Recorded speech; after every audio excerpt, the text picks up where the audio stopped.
great to see everybody. Thank you so much for coming. And yeah, thanks for joining us on the second webinar of the series. This is Navigating the Power of Flexible Talent Networks. So for those of you who might not know, 1804 is a flexible on-demand talent network. And we consist essentially of highly skilled individuals from a wide variety of fields, but interested in working with our growing client base. So I'm going to hand over to our chair, Peter Benai, who runs Anywhere Consulting and is also a member of our network. Peter is an extremely talented coach, consultant, author, podcast host, and we're very excited to have him with us today. Thanks so much, Peter. Welcome, everyone. Excited to be here. I think we should start with addressing what the flexible talent is and how you can use it for your company. I think there is a lot of misunderstanding around that topic, and let's share who's everyone on the panel. Not sure where to start. I see Michael and Finn on my screen, so let's start with Michael here. Michael, can you share a little bit more about yourself and what you are doing? Yeah, thanks, Peter, and thanks, Holly, for inviting me to this webinar. So Michael Schwitters, I have recently founded Schwitters Associates, which is an advisory firm focusing on IT excellence, operational excellence, and advice on emerging technologies. And one of the things that hopefully will make us stand out is that we are largely based on utilizing independent talent to exactly meet our client demands, and also therefore being able to provide that expertise at an attractive price point. Nice. Can you, Finn, can you start where we are and what you're doing? Yeah, of course. Yeah, thanks, Peter, and yeah, thanks everyone for joining. So I recently left Korn Ferry, so global consulting, the part of sort of consulting part of the business that I was in. I was at Korn Ferry for about 12 years, and throughout a lot of that time, we utilised independent contractors, freelancers, etc., to deliver a lot of the content and work and solutions that I was working on. And then over the last sort of 3 or 4 months, I have joined the 1804 network and working closely with Holly and Kirsty and Raman and others to support develop and grow 1804. It's I think the organization, but also the network. We've got a great vision, great opportunities, great capabilities within the network, and it's something I'm very excited to be part of. So yeah, thanks again for having me along to this. Hello, hi everyone. Thank you, Holly, for the invite. I'm Linda Vigelius. I work for Heidrick & Struggles in the leadership advisory arm of the firm. And a bit similarly to Finn's story from Korn Ferry, we use external associates, flexible workers in 2 areas of the business, really, as subject matter experts on our client projects to deliver content, as well as to support our business foundations around project management, administration, running the engines of the client projects as well.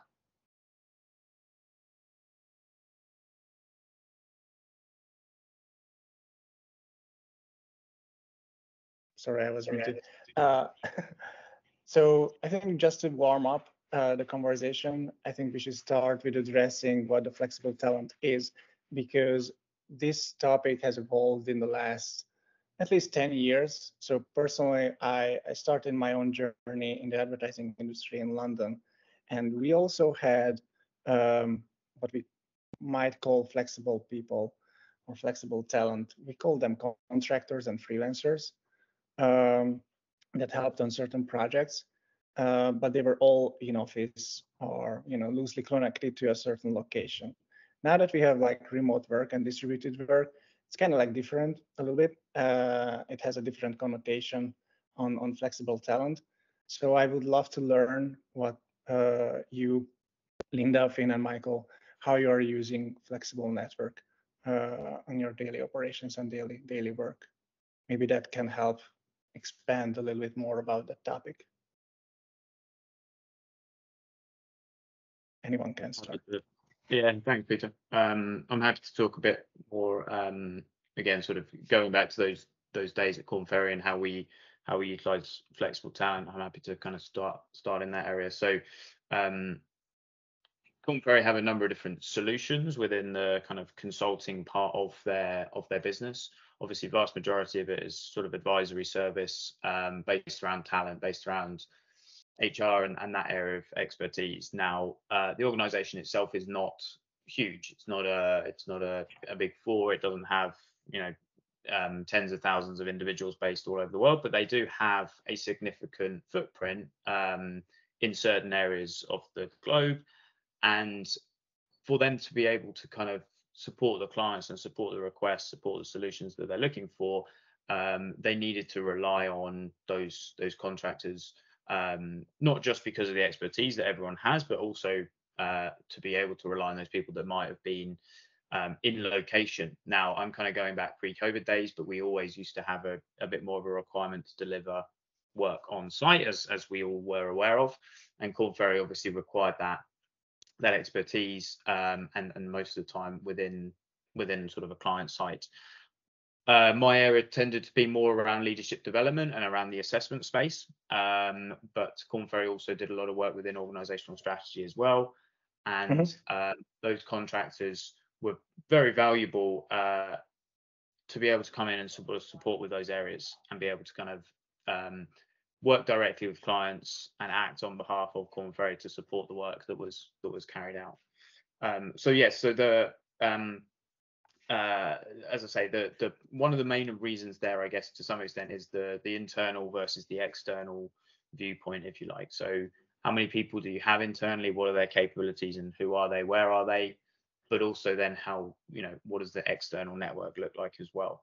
And it's being able to kind of match those together and make sure that the team that's put together is the right team for not just the organization, but also for the clients and for that specific project that's happening as well.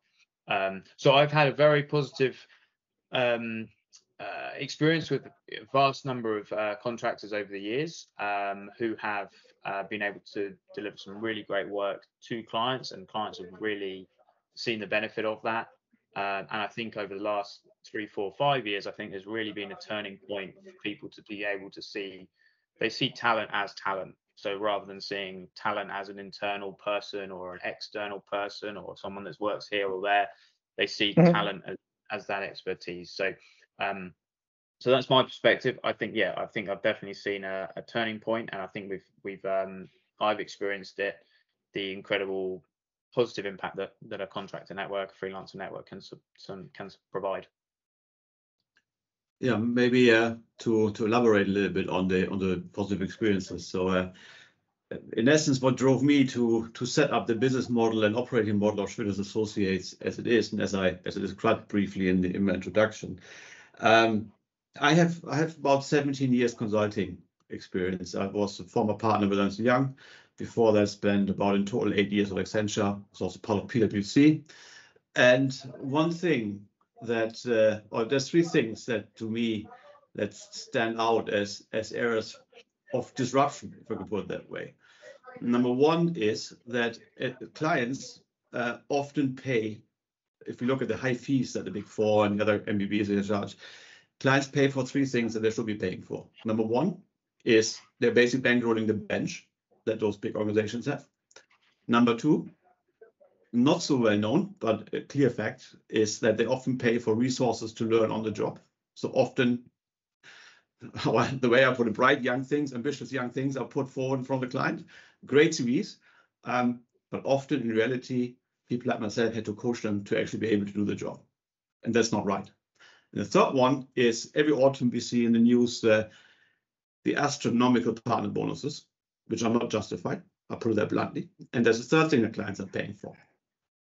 Fourth thing, you could also argue, is that clients pay for it. I mean, I've got a lean background, and one of the things we always look at is overcapacity. And overcapacity creates storage space in factories, etc. It's all waste. Now, the equivalent of that are the shiny, glitzy towers that those consultancies house their overcapacity in. Okay? As a client, I also pay for that. So that is, I think, plainly wrong. And number 2, it also makes those service offerings completely out of reach for mid-sized businesses. Yeah. And so I thought there must be a better way of doing it. Yeah. And so to me, what I want as a client, I want the right kind of talent that helps me with whatever I'm trying to do, which is typically a non-BAU task. So my own workflows can't handle that thing for IT, for example, an IT implementation. I want the right kind of talent in the right place at the right time and the right amount of it. And I don't want to pay for anything except for that. And so to me, that is, if you look at the dynamic talent market, independent talent market today, to me, there is a better way of addressing client demands through exactly leveraging networks like 1804 with highly experienced experts, supported by junior resources like analysts, etc., who do the classical work like doing the PowerPoints, the Excels, etc. But that way, the client gains 3 advantages: A, a much more attractive price; B, a far higher chance of success because I've got the right people, exactly the right people for the job. And lastly, we all basically win. And so that's the way I see a huge future for strong independent talent networks. Totally. I'm sorry, everyone. I've been told you can't see me. I don't know exactly what is going on with my camera, but I am here, even if my face is not present. From my perspective of how we use externals at Heidrick, and I really liked what Finn said earlier, and I think Peter, you said this as well: flexible talent. I like that name because that really is what it is for us, and what the benefit that we gain as an organization is the flexibility to ramp up, bring more people on to projects when the projects need additional people, also ramp down when it's a little bit slower or we don't need a particular set of skills. And it is truly for us, it's everything from the administrative tasks when we need a bigger administrative engine for our work. We have access to that through organizations such as 1804. We may need some specialist language skills. We have a network of external associates, both in assessment space, coaching space, facilitation space, and they are truly global. And I'd say still probably about 70% of our work post-COVID is done virtually. And we do leverage our external resource quite extensively on that. Increasingly also people going back into offices and clients wanting to do more work face-to-face.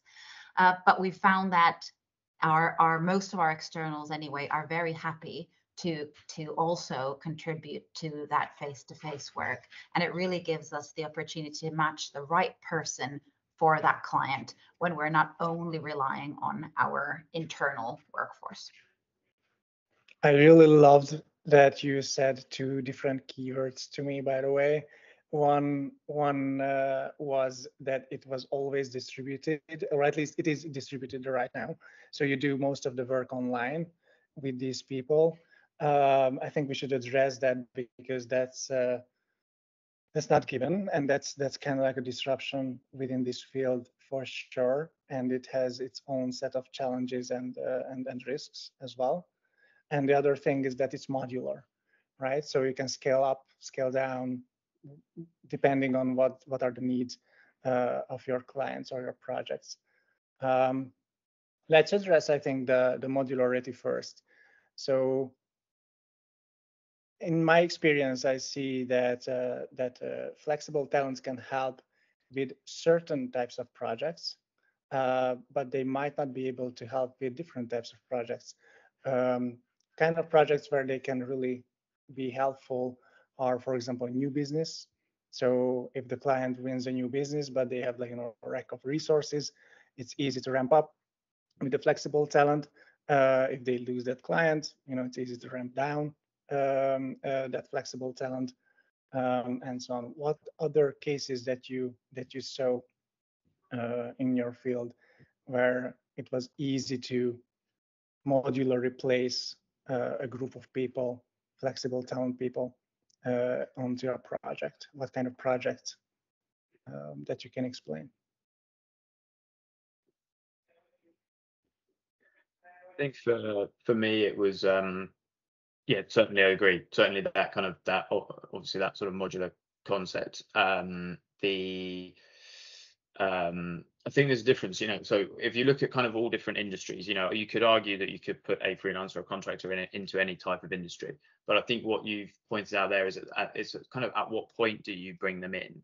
It's making sure that you bring them in at the correct point of time. Now, one of the key pieces when working with consultancies or with organizations that offer coaching or similar kind of solutions is a lot about the relationships, a lot about that initial relationship that is built and that kind of relationship that's fostered over time. So you're correct in saying you're correct in saying that obviously that kind of new business aspect, a new client that might come in or a new offering, one of the key things is about those relationships. Now, that a good way of building a relationship is through trust. And a good way of building trust is through proving what you can do, showing your expertise, showing your abilities. Now, if a contractor can come in and prove their ability and can show their expertise, whether that's through a CV, whether that's through delivery of some work, they will build that trust very quickly, and that relationship will grow and will continue to be strong. And obviously that therefore will most likely lead on to future work and growth and potential from there, because ultimately that's what a lot of organizations are looking for. Is they're looking to grow, and they're aware that a lot of that growth is going to come through relationships. Korn Ferry obviously, and similar to Hydrix, has a huge part of businesses that is around executive search, and a lot of that executive search is built around relationships. So a lot of the business that comes through is built around those relationships that have been fostered and grown over many, many years. So having, as we talked about, the kind of the right person in the right place at the right time is certainly incredibly important, but it's also about kind of having that trusted relationship built as quickly as possible, and being able to kind of demonstrate that you can do that, build that trust as quickly as possible as well. For me, a very straightforward example is the use of SMEs. So Insurance Associates, we provide advice on emerging technologies to investors and businesses. We cover the whole portfolio of emerging technologies. So if I have, let's say, an advisory project on quantum computation, I want to reach out to an SME who can support me on a few days basis. This might be very well paid days, of course, for that SME, but really that expertise exactly when I need it, and genuine expertise, not somebody who quickly has to educate him or herself on this topic. So a targeted use of SMEs is, to me, something that's usually attractive when it comes to independent networks. Yeah, at Hydrix, it's definitely those subject matter experts, but then also the spillover resource that we need on the project management and the administrative side. And in that area, I think it's, first of all, having access to a network that we can engage quickly and get on the ground quickly is key. People who are familiar with our organization, know our processes, have access to our systems because we've already set them up, and we can really quickly get them working on projects. And equally trust that they will do a great job because they work with us and other organizations like us and provide a reliable and good quality service. It takes a lot less time for us to onboard some of our externals than it takes to hire a new person and get that person working, which is a huge benefit for our business, especially when we need to quickly be able to ramp up and then down eventually. Totally. And maybe there are some people on this webinar who are looking for flexible talent. So maybe address the challenges that comes with the distributed aspects of this whole topic of we are doing all of this work right now virtually and online, right? I mean, you mentioned that that one of the key strengths of these flexible subject matter experts is that they can quickly ramp up to a job, to a project, which is nice. But in my experience, at least I'm working mostly with growing companies, so not like multinational companies or businesses with 1,000 people or so.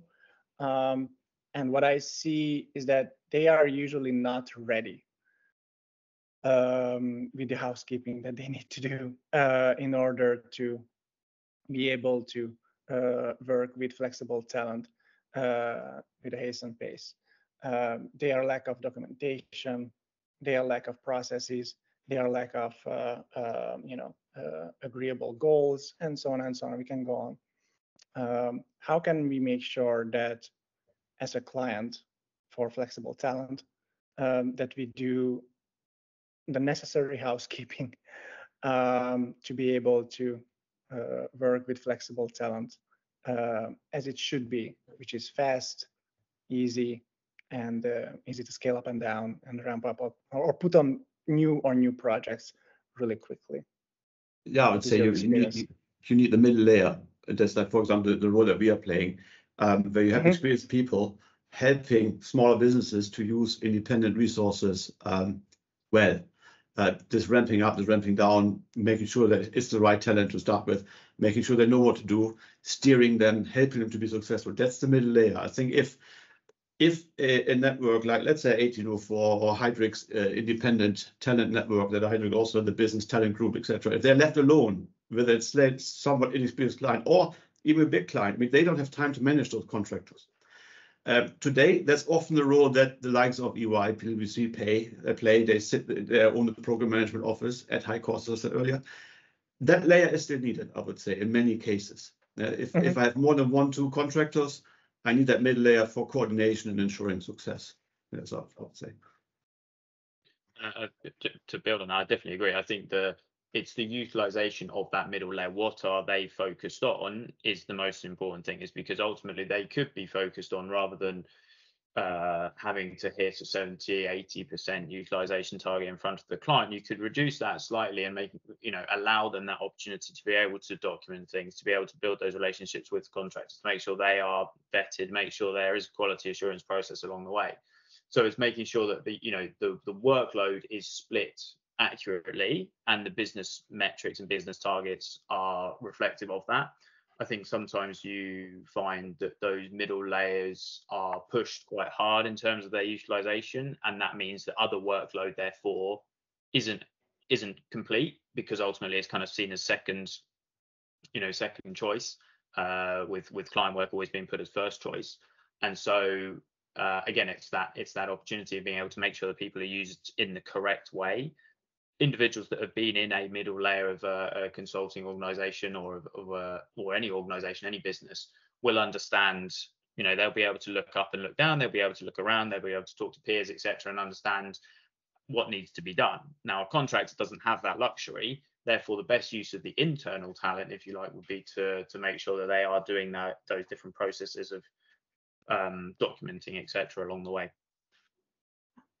And I do think that proper onboarding and mobilization is key. So even in our organization, though we are global and fairly big, we don't have everything captured. We don't have everything documented in guidebooks for absolutely everything, which is why we try as much as we can to integrate our externals into those delivery teams, mobilize them onto the projects, give them the context, give them the walkthrough of what we're doing, involve them in all the team meetings and check-ins, so that they firstly feel part of a team. Also will have contacts within that team that they can lean on when they have questions, and then just laying everything out from the very beginning very clearly, and as things change, remobilizing projects to make sure that everyone on the project, be it internal or external, knows what's going on, knows what's expected of them, and knows where to go if they have questions or items to escalate. Totally, it's a management issue, I think, and then it's a management challenge, and that's what I see as well. One thing that, and maybe that resonates well with you as well, one thing that I see very, very, very, very often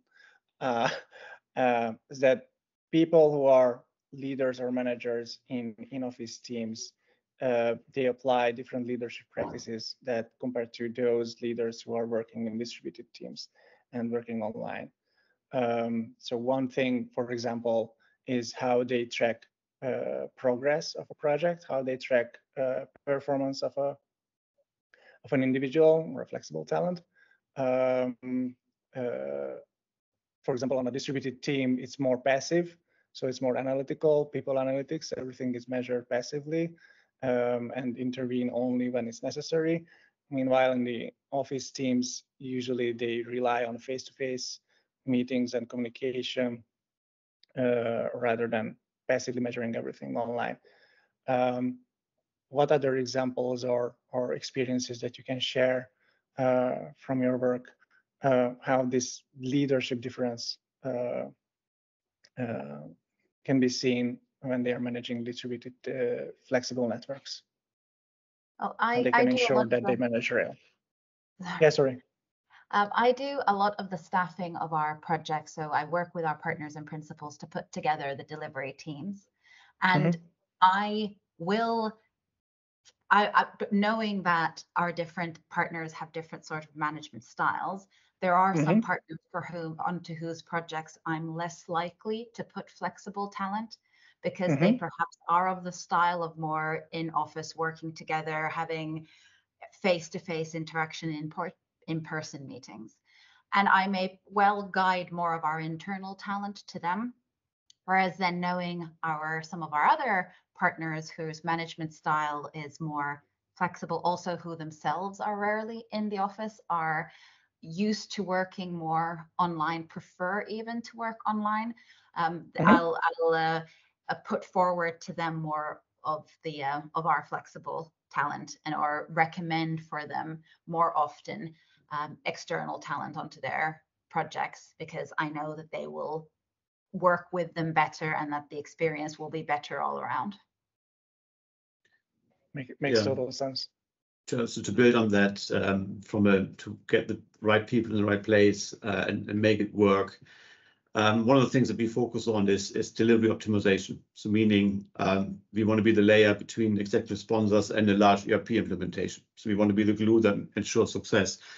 And I think that one of the key ingredients there is to make sure that the foundation for success is there. So the good housekeeping in terms of solid planning, scope is clearly defined, timelines, budgets are there, leadership sponsorship, so executive sponsorship governance, all of those things need to be in place before I would be comfortable letting high caliber contractors loose, because otherwise I'm just throwing them into the flames, if I can use it aggressively.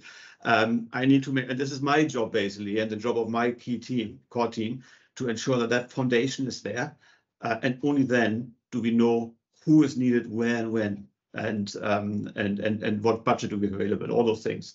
So that is our job from a leadership perspective and management perspective, to ensure that the client has that foundation in place. And again, it's easier if it's one or two people, SME or whatnot, but if we talk about 100, 200 people managing a large transformation or something, those things are absolutely key. And that's the role that I think we're playing. I think, I think the managers, leadership, individuals in leadership roles within organizations are incredibly vital. What I think that could be more focus on is the skills required to deliver a role or deliver a job, rather than necessarily the people required to deliver that. So again, sort of thinking back at my time at Korn Ferry, the instant reaction when teams were over capacity was, we need to hire more people. And it's a natural reaction. It's natural to say that you need more people to deliver the work. The reality is that actually there are probably things that you can do around realigning workloads, training, mentoring. There's certain things, certain individual specific skills training, focusing on those SMEs that could be realigned to certain things. So there's more to it, I think, that managers need to be aware of. Now, if a manager is much more aware of the skills required to deliver something, they will probably be more open to thinking outside of just their internal team that they have and they work with day to day. They'll be more open to utilizing contractors that, as Michael says, are the SMEs that can come in and do do the work that they need. So I think there's a bit of work probably needed with that management layer around how they think about the tasks that they've got to do as a team, or as a group, or whatever it might be, but also how they get there. You know, what are the skills that are needed to be able to deliver this? And in a way, coming back to that kind of, you know, treating all talent as talent. You know, it doesn't matter where they are, who they are, what they're doing. If they've got the skills to deliver what's required, then that's, you know, that is the right person in the right place at the right time.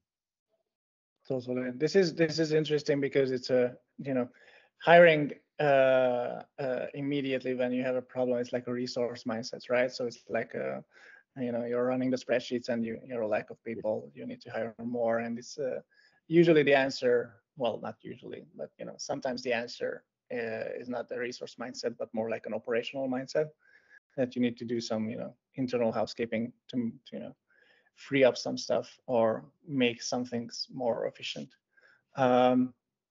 Let's talk a little bit about because also that I think that's a little bit, I wouldn't say controversial, but interesting aspect of it, on how you vet and filter the people, the flexible talent, right?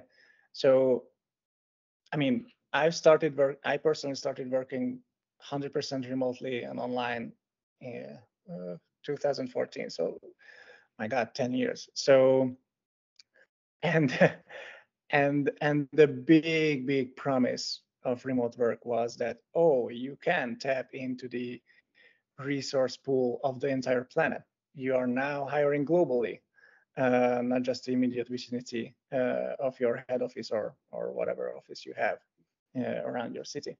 That sounds amazing, obviously, but it has their risks as well. So when the talent pool is the globe, how do you make sure that you hire the right people, or find the actual experts, the actual flexible talent for the job? How can you filter through all the you know, like all dust, not really talented people, but massively of, you know. For us, our existing network is our best resource into finding new people onto our network. So we will both actively seek recommendations wherever we for example, have a particular language that we need help with, or a skill. We will reach out to our existing pool of flexible talent and external contractors and ask for recommendations. Quite often, we will also receive recommendations from our contacts, and I think that is our best avenue to finding great people. We will, of course, interview them. We will vet them. We will, depending on what their subject matter expertise or what kind of area they'll be working with us on. We have a couple of different interview processes that we put the people through. But typically, if someone's come through recommendation, we have a very good experience. Yeah, I agree with that. It's a network. It's the power of the network. So in my case, I work with suppliers who I know from my past, who I trust. I've added suppliers to it who kind of have a similar profile and are well established. And then again, I call it earlier the middle layer. So again, the role that we are playing. Obviously, when let's say 1804 provides me with 10 CVs or whatever, I or the people who are close with me are then the ones who can really read that person. So if I need, let's say, an enterprise architect, or I need an SME for AI, then we can really assess them in terms of can they really can they do what they're saying, but also is the personality fit there. So that's then the again where the expertise is needed.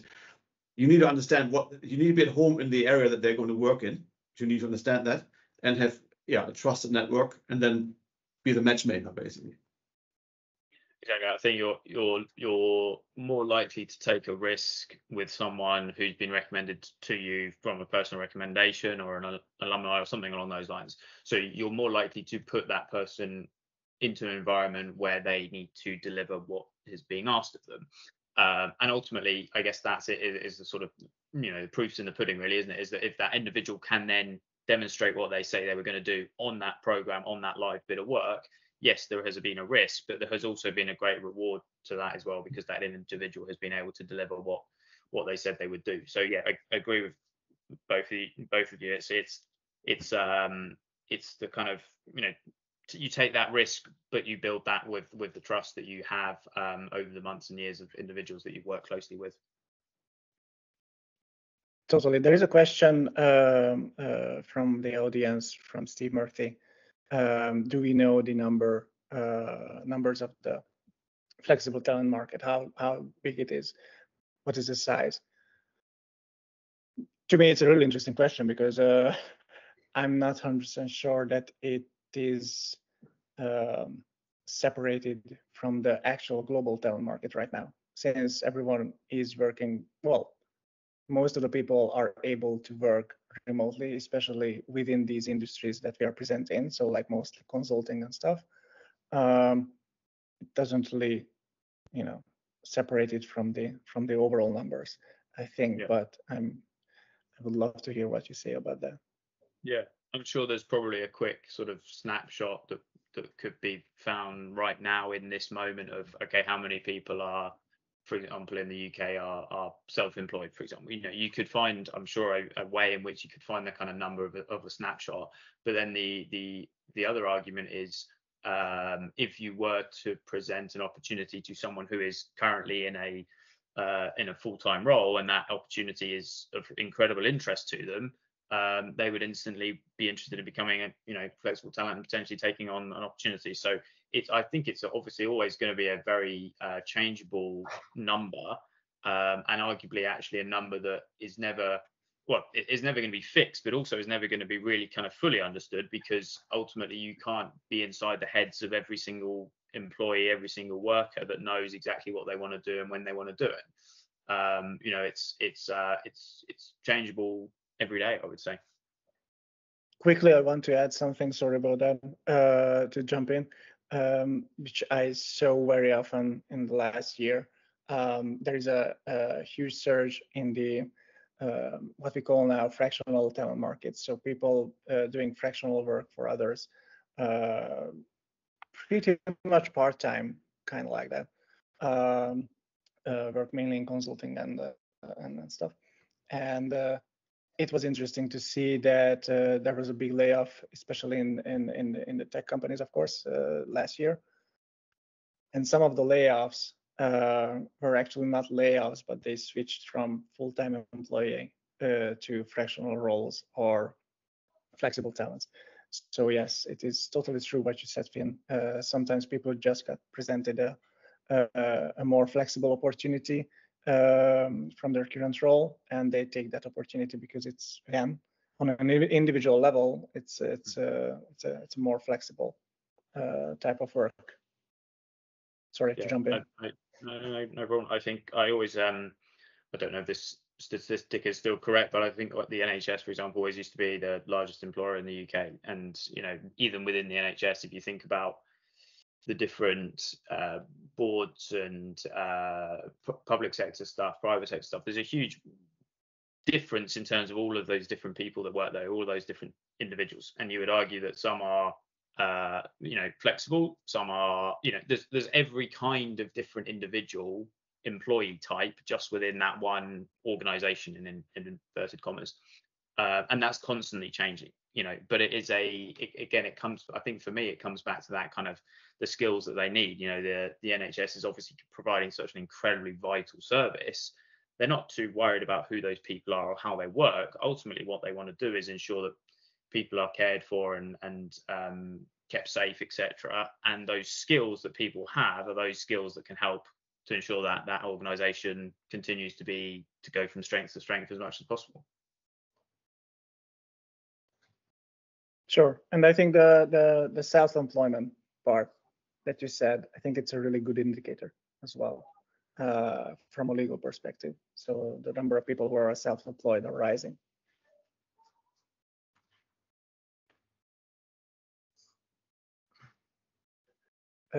Maybe close the conversation with some with some fortune telling.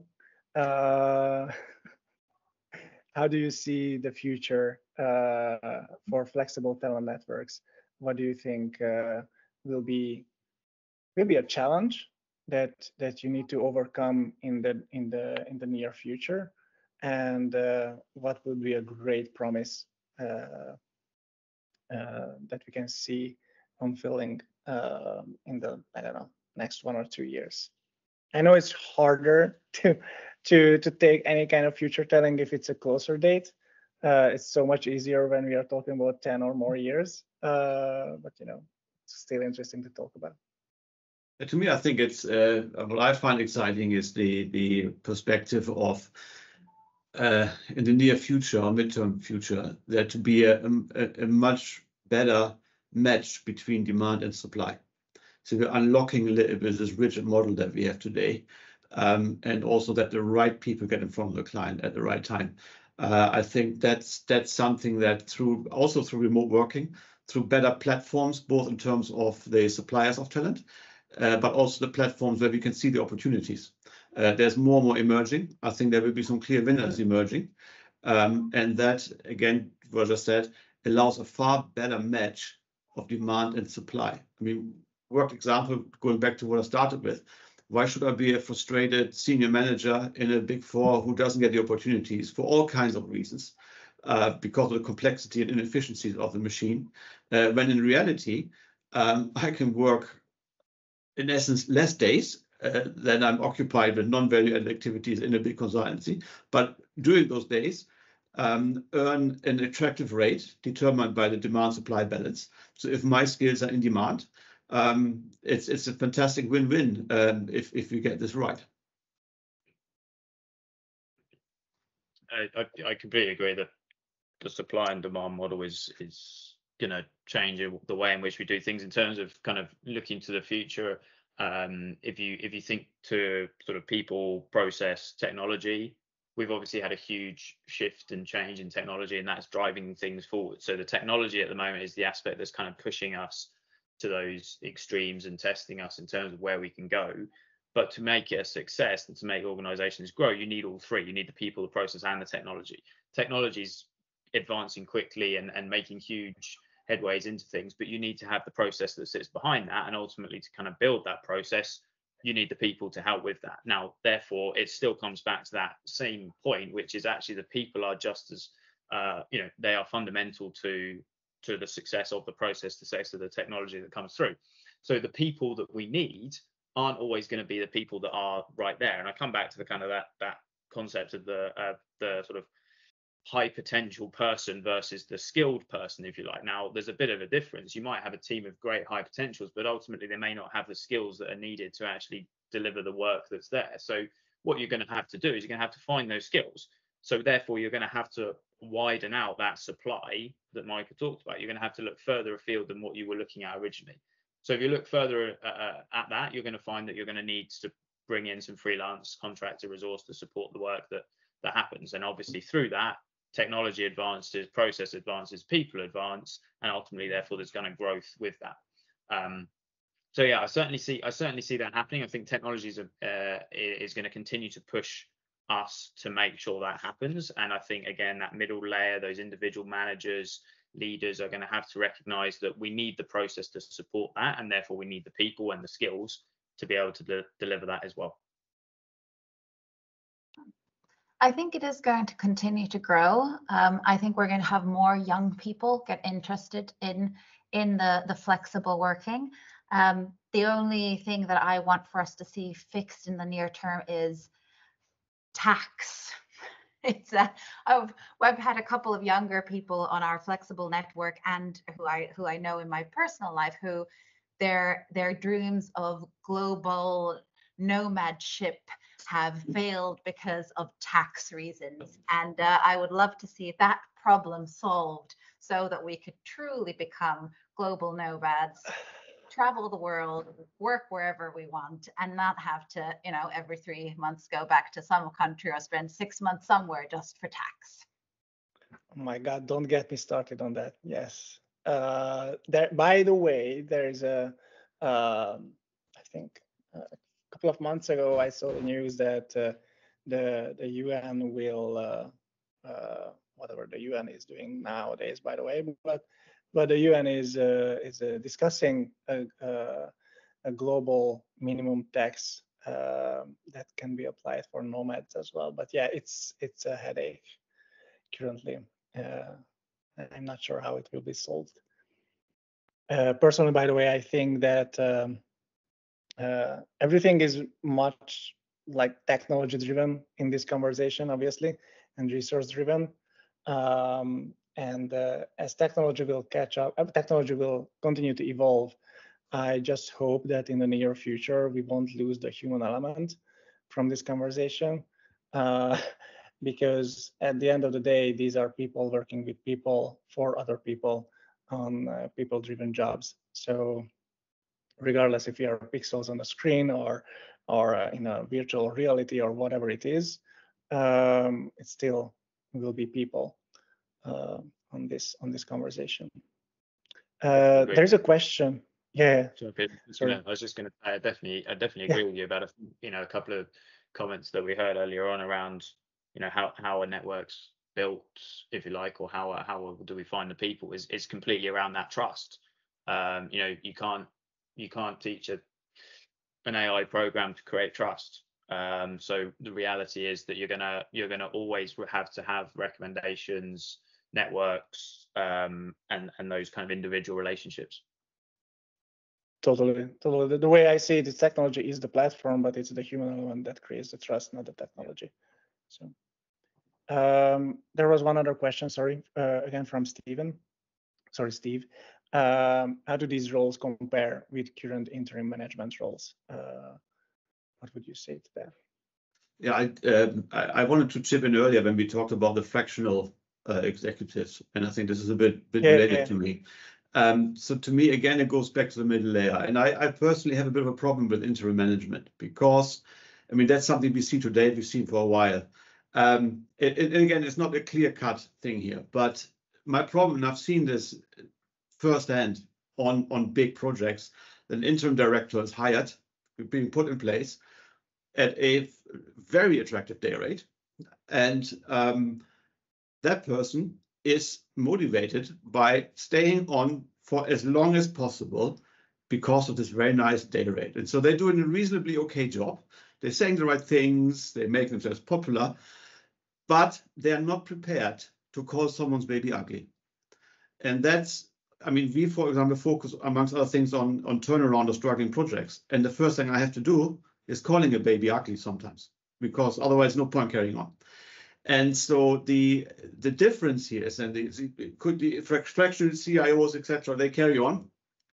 But if you really want to be successful and help, and this goes back to leadership we talked about earlier, help independence to be successful, there is again the middle layer required of experienced people who are willing to take the flag and then bring in the interims behind them. Otherwise, we have this kind of stakeholder issue that people are motivated for the wrong reasons.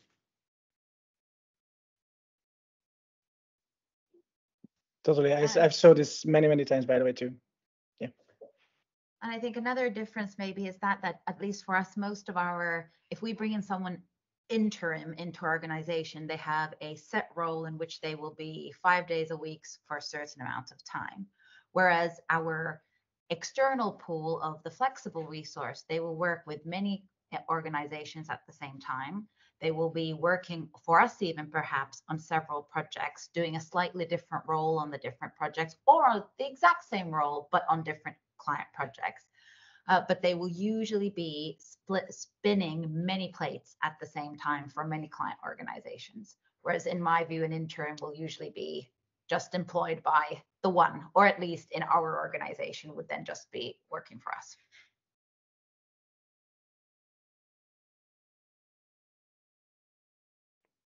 Holly, you had a question. I did have a question. I know it's hard to keep me quiet.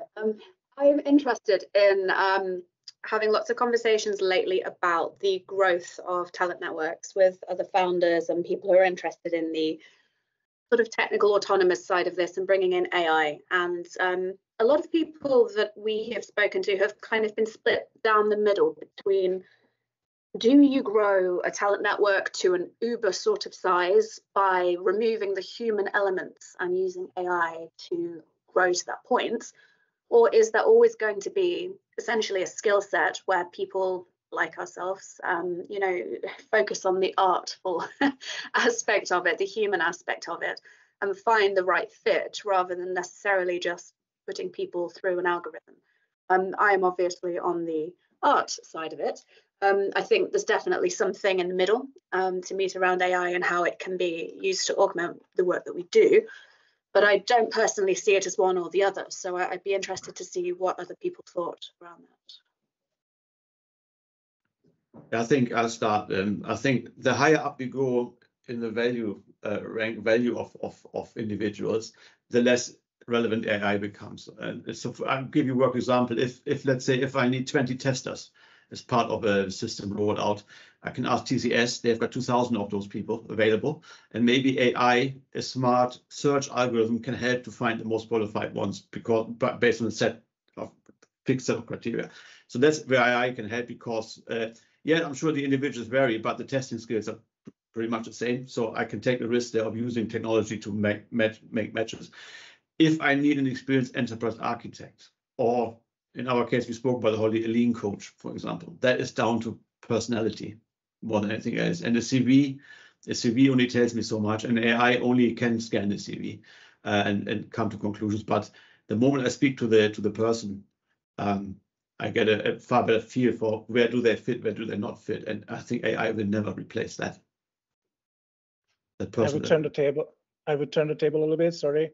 I think Finn talked a lot about trust during this webinar, and I think he's right. Would you trust an AI to hire or filter or vet any kind of people that is high value on the chain? Obviously not. So, but still, AI can help you to make more efficient decisions. So that's fine. But I don't see the role of, well, not the current AI models, obviously not, but even the later ones, I wouldn't say that that it will eat up your market. Exactly.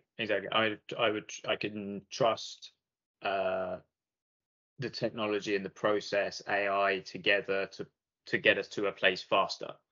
We can vet and we can find the resource, the talent, the skills that we need faster. But ultimately, that's not kind of getting you over the line. That's not getting the work delivered. That's not finding the resource that you need. But actually, if you get there faster, that's better, because it's a better use of time. It's more efficient, and yeah, that trust element still continues. You still need that there, but at least you can kind of get to that point quicker.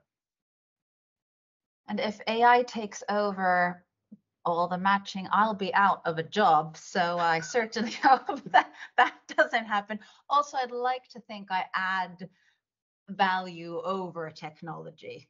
So yeah, I think it'll be technology enabled, but you still need people. I like to think so too, Linda, by the way. I hope we all have the same point of view on that front. I have a funny and also good example to justify this, by the way. A friend of mine, he's building AI startups right now, and he already built, like, I don't know, 5 to 4 different products, all vetted by AI. And all of the products that he did were super successful, except one, an AI therapist, which you can converse with. I know it's self-explanatory, of course, and you are laughing, but people have almost zero problems interacting with an AI if the end delivery is a picture or a better copy or a better video, or something more efficient that a low value added job can do. But people are, I wouldn't say afraid, but not really trust a machine to talk about therapy and and any kind of psychological traits or whatever. I think it's the same with consulting as well and high value jobs. You see me smiling because my wife is a shrink, and I can tell you it's definitely not going to be replaced anytime soon. Totally. So yeah, don't be afraid. Cool. I don't see any other questions. And I think we are also out of time maybe. So maybe we should wrap. Any last comments that you might have on this conversation?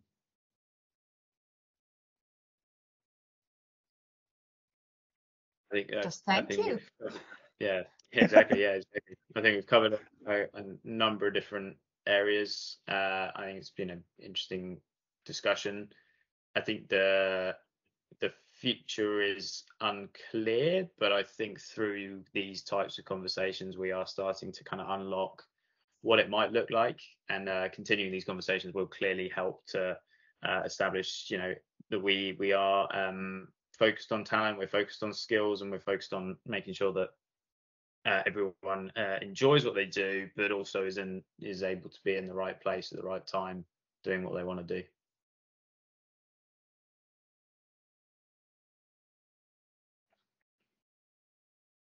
Totally. And thank you for all your coming. It was a blessing meeting with you all. Thank you very much for your time.